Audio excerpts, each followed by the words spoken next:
हाय BSc third semester student. आज की इस वीडियो में हम फाइन स्ट्रक्चर ऑफ जीन के बारे में डिस्कशन करेंगे।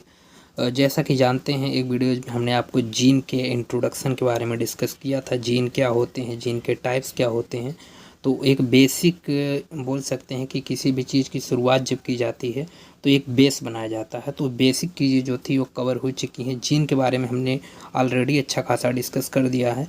तो अभी तक आपने अगर उस वीडियोज़ को नहीं देखा है तो आप उसको ज़रूर देख लीजिए। आज की इस वीडियो में हम फाइन स्ट्रक्चर ऑफ जीन को डिस्कस करेंगे, जिसमें हम जो जीन है उसके एक फाइन स्ट्रक्चर क्या है, लाइक वो प्रोकैरियोटिक जीन क्या होते हैं और साथ साथ यूकैरियोटिक जीन क्या होते हैं, इन सब के बारे में एक अच्छा खासा डिस्कशन होगा। तो वीडियो के लास्ट तक जरूर बने रहिएगा ताकि आप एक अच्छी खासी नॉलेज को गेन कर सकें। चलिए शुरू करते हैं। अभी तक आपने अगर हमारे चैनल को सब्सक्राइब नहीं किया, देखिए ये चीज़ें हम बहुत कम ही कहते हैं, तो हम कहते नहीं तो आप लोग करते भी नहीं। तो ऐसा काम मत कीजिए कि कहना और करना पड़े। तो आप लोग ऑलरेडी सब्सक्राइब और लाइक वगैरह सब कर दिया कीजिए। चलिए शुरू करते हैं फाइन स्ट्रक्चर ऑफ जीन को। फाइन स्ट्रक्चर ऑफ जीन जो आपका यूनिट फर्स्ट है उसका पहला ही टॉपिक है, जो आपका जूलॉजी का, जैसा कि आपने सिलेबस देखा ही होगा, उस जूलॉजी का जो पहली टॉपिक है प्रोसेस ऑफ ट्रांसक्रिप्शन में पहला जो टॉपिक इसमें है फाइन स्ट्रक्चर ऑफ जीन है, उसको हम डिस्कस करते हैं प्रोकैरियोट्स एंड यूकैरियोट्स को। चलिए शुरू करते हैं। सबसे पहले इसके स्ट्रक्चर को डिस्कस करने से पहले सबसे पहले यह समझ लेते हैं कि जीन एक्चुअली में होते क्या हैं। जैसा कि हमने आपको बता दिया था पहले भी कि जीन जो होते हैं एक प्रकार के सेगमेंट होते हैं ऑफ द डीएनए के। डीएनए या फिर जो आपका क्रोमोसोम होता है उसका एक टुकड़ा होता है, उसे हम लोग जीन बोलते हैं। थोड़ा सा हम डायग्रामेटिकली रिप्रेजेंट करने की कोशिश कर रहे हैं। जैसे मान लिया कोई एक यह क्रोमोसोम है, हमने यहाँ क्रोमोसोम ड्रा कर रहे हैं। कोशिश की जा रही है कि अच्छा ही हो जाए। यहाँ पर मान लिया कि यह एक छोटा सा, यहाँ पर ये बेस पेयरिंग इसकी पाई जा रही है और इस बेस पेयरिंग के पास जो है वो आरएनए है। क्या है? आरएनए है। तो मान लिया यह इसका आरएनए है। क्या है? आरएनए है। और आरएनए में क्या होते हैं? प्रोटीन होते हैं। क्या होते हैं? प्रोटीन है प्लस एंजाइम है। तो ये जो क्या होते हैं कि जो हम एक सिंपलेस्ट वर्ड में बोल सकते हैं, जो जीन होते हैं this is the part of DNA. यह एक डीएनए का पार्ट है। जैसा कि ये जो हमने एक क्रोमेटिड थ्रेड बनाया, इसमें क्या था, एक पार्ट जो होता है डीएनए का था। डीएनए में आपने देखा आरएनए और साथ साथ प्रोटीन प्लस एंजाइम वगैरह रहते हैं। तो हम बोल सकते हैं सिंपलेस्ट वर्ड में कि part of DNA which have ability to make a protein, यानी कि ऐसे डीएनए जिसके पास एबिलिटी हो, पार्ट ऑफ डीएनए यानी कि डीएनए का वह पार्ट जिसके पास यह एबिलिटी हो कि वह प्रोटीन को बना सके, तो उसे हम लोग जीन बोलते हैं। यानी कि डीएनए का वह पार्ट, डीएनए कहाँ पाया जाएगा? डीएनए क्रोमोसोम में पाया जाएगा। क्रोमोसोम कहाँ रहते हैं? क्रोमोसोम क्रोमेटिड के जो थ्रेड होते हैं, क्रोमोसोम जो होते हैं part of the chromatin thread, और उसमें आपके डीएनए होते हैं। तो डीएनए का वह पार्ट जिसके पास यह एबिलिटी हो या क्षमता हो कि वह प्रोटीन को बना सके, उसे हम लोग जीन बोलते हैं। ये जो जीन होते हैं इसके पास कई सारी कैपेसिटी होती है, जैसे कि या किसी प्रकार की कोडिंग को कर सकते हैं। जैसे जो होते हैं ये एंजाइम के ऊपर भी वर्क कर सकते हैं। These are the all about of the gene. और जीन के बारे में आप समझ गए होंगे। आगे थोड़ा सा और अगर हम डिस्कस कर लें जीन के बारे में, तो मान लिया जैसे आपको एक स्ट्रक्चर बना दिया जाए कि जैसे मान लिया कोई या एक, मान लो प्रोकैरियोट जीन ही हो गया। अच्छा खासा तो नहीं बना पा रहे हैं क्योंकि यहाँ पर मान लिया ये सब जो है ये सब इसके साइटोप्लाज्म हो गए, और इन सब साइटोप्लाज्म में एक स्ट्रक्चर पाया जाएगा जिसे हम लोग क्या बोलते हैं? न्यूक्लियर मेम्ब्रेन बोलते हैं। क्या बोलते हैं? न्यूक्लियर मेम्ब्रेन बोलते हैं। और ये न्यूक्लियर मेम्ब्रेन में आपके क्या रहते हैं? न्यूक्लियर मेम्ब्रेन में आपके क्रोमैटिन रहते हैं। ये सब आपके क्रोमैटिड हैं। ये सब जो आपके हैं ये सब मान लिया इसके क्रोमैटिड हैं।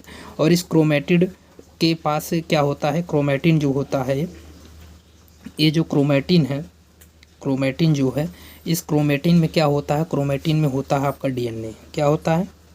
डीएनए। डीएनए एक जेनेटिक मटेरियल जानते भी होंगे। इसके पास होती है हिस्टोन प्रोटीन, और जो कि जीन के ऊपर ये वर्क करता है। इसके अलावा जो क्रोमैटिन का कंडेंस पार्ट होता है वो क्रोमोसोम होता है। क्रोमैटिन जो होता है जब कंडेंस होता है, कब कंडेंस होता है? During the cell division. इतनी चीज़ें आप याद रखिए, जब सेल डिवीजन होती है, ड्यूरिंग द सेल डिवीजन ये क्रोमैटिन जो रहता है वो कंडेंस हो जाता है। तो ये कि सेल्स के अंदर ये सब साइटोप्लाज्म है। ये सब चीज़ें जो देख रहे हैं दीज आर द साइटोप्लाज्म, ये सब साइटोप्लाज्म है।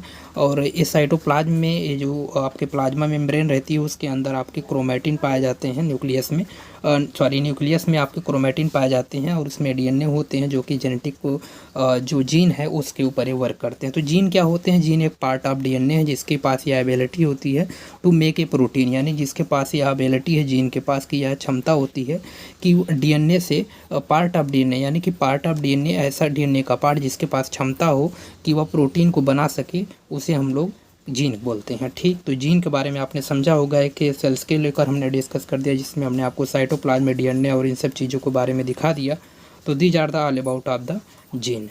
जीन के बारे में चीज़ें देखने के बाद अगर हम इसके बाद पार्ट ऑफ जीन की बात कर लें, यानी कि जो 3 मेजर पार्ट हैं जीन के, अगर उसकी बात कर लिया जाए तो मेजर पार्ट जो है जीन के वो कुछ इस प्रकार हैं। जैसे मान लिया कि हमने आपको यहाँ पर 3 रीजन दिखाया है। पहला प्रमोटर का रीजन, कोडिंग रीजन, टर्मिनेशन का रीजन। आप एक बिल्कुल गांठ बांध के इतनी चीज़ें आप याद रखिए। प्रमोटर का मतलब, जहाँ प्रमोटर वर्ड आए दैट मीन्स वहाँ पर कोई चीज़ स्टार्ट हो रही है। क्या हो रही है? स्टार्ट हो रही है। और वहाँ पर कोडिंग रीजन का जहाँ पर बात आए, जैसे कोडिंग रीजन या स्ट्रक्चरल जीन की बात आए, तो वहाँ पर कोई ना कोई इन्फॉर्मेशन है जो कि वह जीन कलेक्ट किए हुए है। क्या है? इन्फॉर्मेशन है। और टर्मिनेशन का मतलब है यहाँ पर कोई चीज़ टर्मिनेट कर दी जा रही है, दैट मीन्स स्टॉप कर दी जा रही है।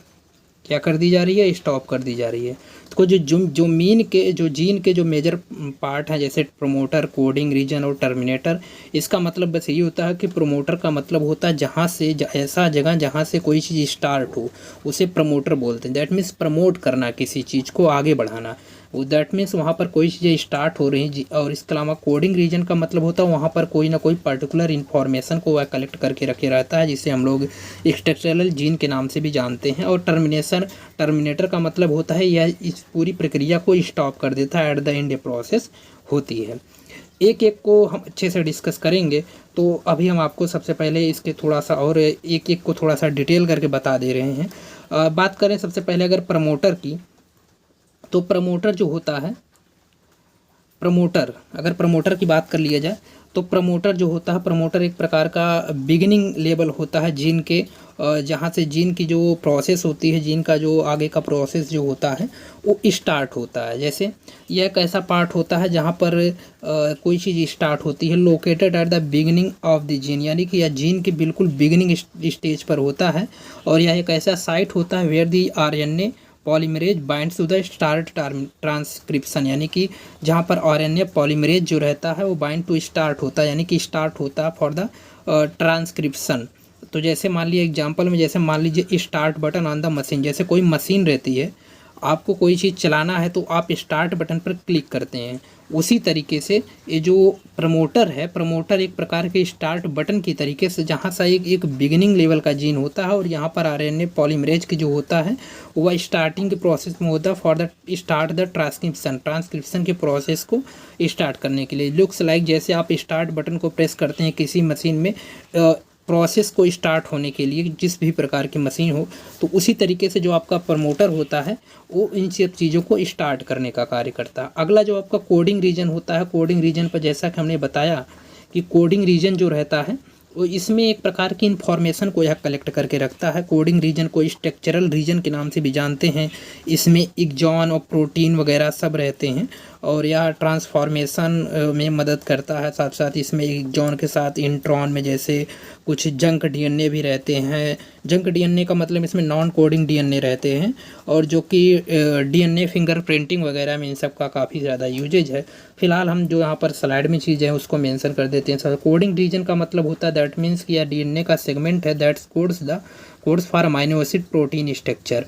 यह यूकैरियोटिक जीन्स में मेनली होता है exon coding and intron non coding, यानी कि एक्सॉन जो होता है वो कोडिंग डीएनए होता है, कोडिंग जीन होता है, और इंट्रॉन जो होता है नॉन कोडिंग होता है। एक प्रोकैरियोट्स जीन जो होती हैं उसमें सिर्फ होता है या ओनली एक्सॉन्स पाया जाता है, यानी कि उसमें प्रोकैरियोट जीन जो होती हैं जो कि भी हम आपको बताएंगे उसमें किसी प्रकार का इंट्रॉन वगैरह नहीं देखने को मिलता, ओनली एक्सॉन प्रेजेंट रहता है।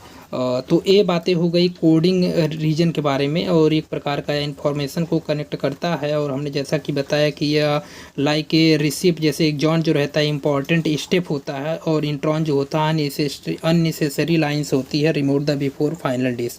तो ये सब चीज़ें हैं कोडिंग रीजन के ऊपर अगर हम आगे और टर्मिनेशन की बात कर लें, जो कि एक स्टॉप करने की चीज़ों को ऊपर कार्य करता है या चीज़ों को स्टॉप करता है, तो इसमें जो टर्मिनेशन का कार्य होता है फाउंड एट द एंड, यानी कि यह एंड में पाया जाता है, सबसे लास्ट में पाया जाता है। सिग्नल जो रहता है या सिग्नल को स्टॉप करने का कार्य करता है, यानी कि यह पूरी तरीके से जो प्रोसेस होती है उसको स्टॉप कर देता है।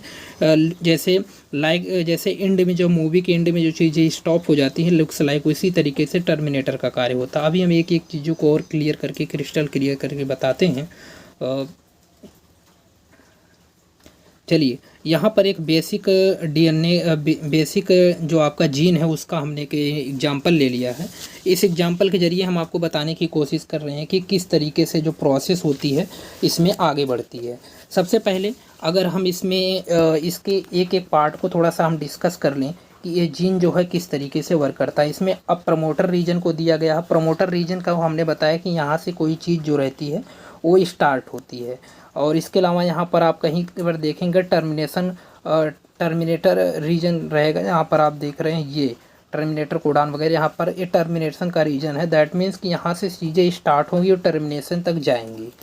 आगे चलिए, आगे हम और इसमें और चीज़ें बता दे रहे हैं। जैसे प्रमोटर रीजन जो होता है, इसमें आप थोड़ा सा ध्यान देखेंगे। प्रमोटर रीजन जो होता है बहुत छोटा भाग होता है। यहाँ पर आप देखेंगे 5 प्राइम एंड को भी डिनोट किया गया है, जो कि अनसेगमेंटेड रीजन यूटीआर है। यूटीआर फॉर होता है अनट्रांसलेटर रीजन, यानी कि यह एक प्रकार का अनट्रांसलेटर रीजन है। और प्रमोटर रीजन से जो चीज़ें रहती हैं वो जब स्टार्ट हो जाती हैं तो स्टार्ट होने पर यह जो छोटा भाग रहता है डीएनए का, वह एक्सप्रेशन को कंट्रोल करता है। लाइक जैसे आपका जो यहाँ पर टाटा बॉक्स और ये सब जो है, इसको यह कंट्रोल करने का कार्य करता है।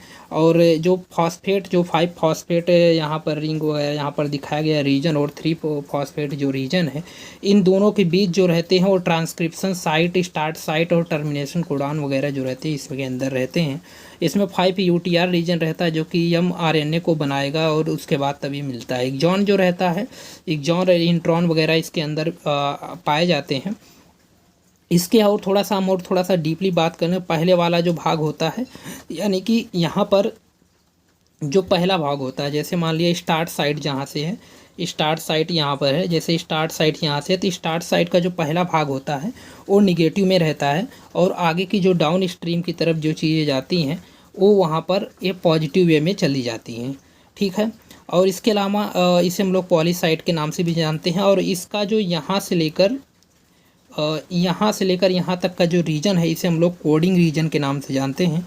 प्रमोटर रीजन आपको यहाँ पर रिप्रेजेंट किया गया है। प्रमोटर रीजन के बाद इसमें जो और जो चीज़ें हैं, जैसे इसमें 5 प्राइम और 3 प्राइम रिंग हमने फॉस्फेट रिंग हमने दिखाया है।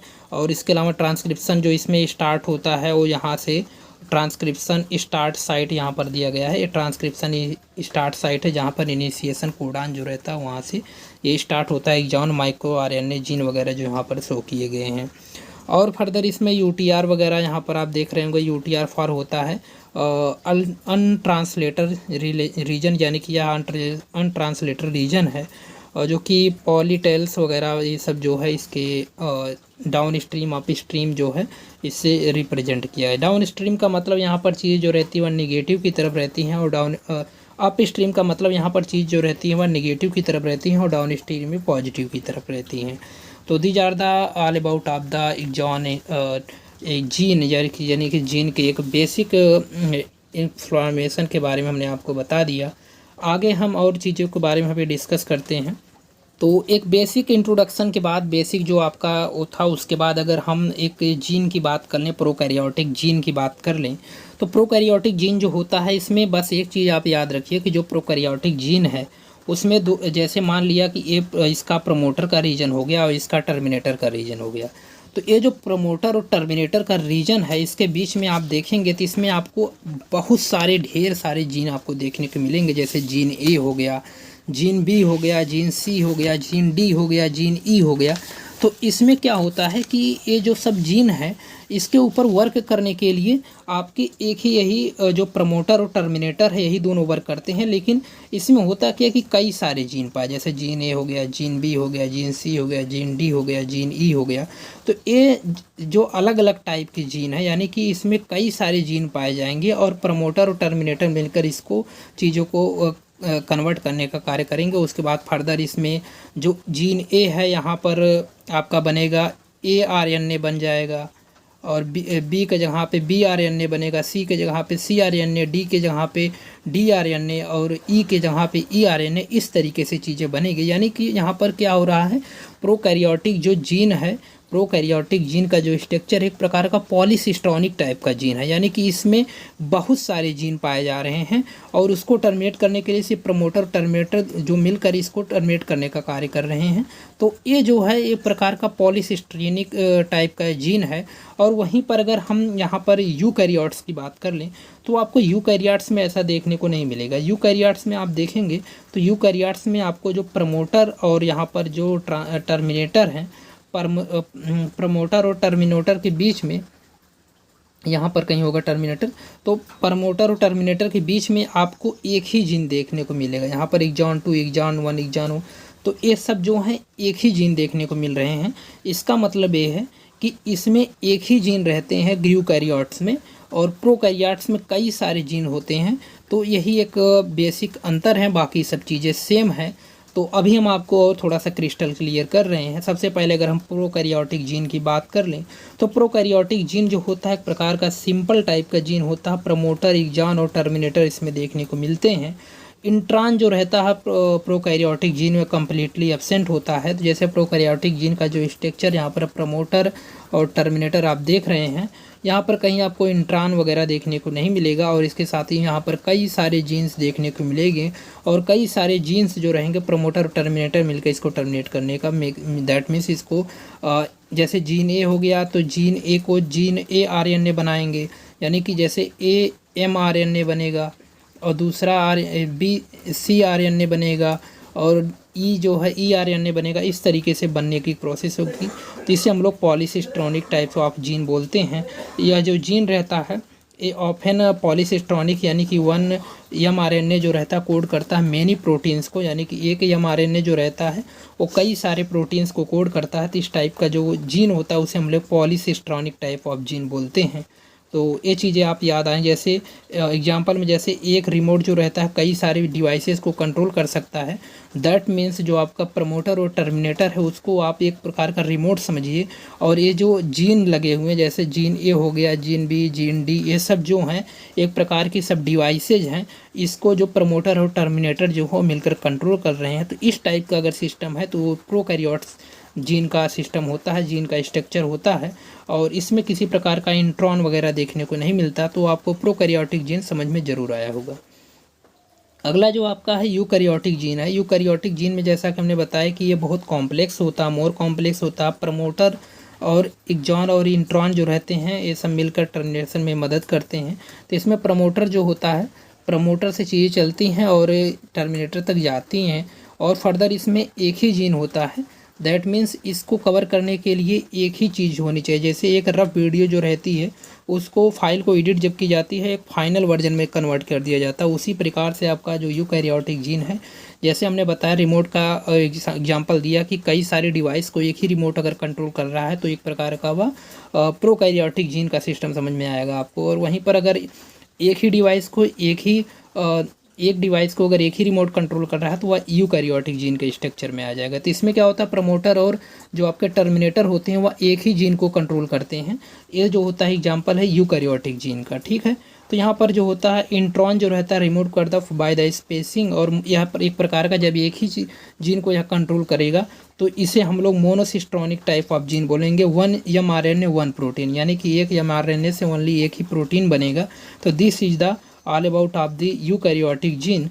एक प्रकार का मोनोसिस्टोनिक टाइप ऑफ जीन है। यानी कि अगर एक सिंगल जीन को एक कंट्रोल करने का कार्य कर रहा है तो यह मोनोसिस्टोनिक जीन में आएगा। और वहीं पर प्रोकैरियोट में बहुत सारे जीन को वह कंट्रोल कर रहा था तो पॉलीसिस्टोनिक जीन के अंतर्गत उसे रखा गया है।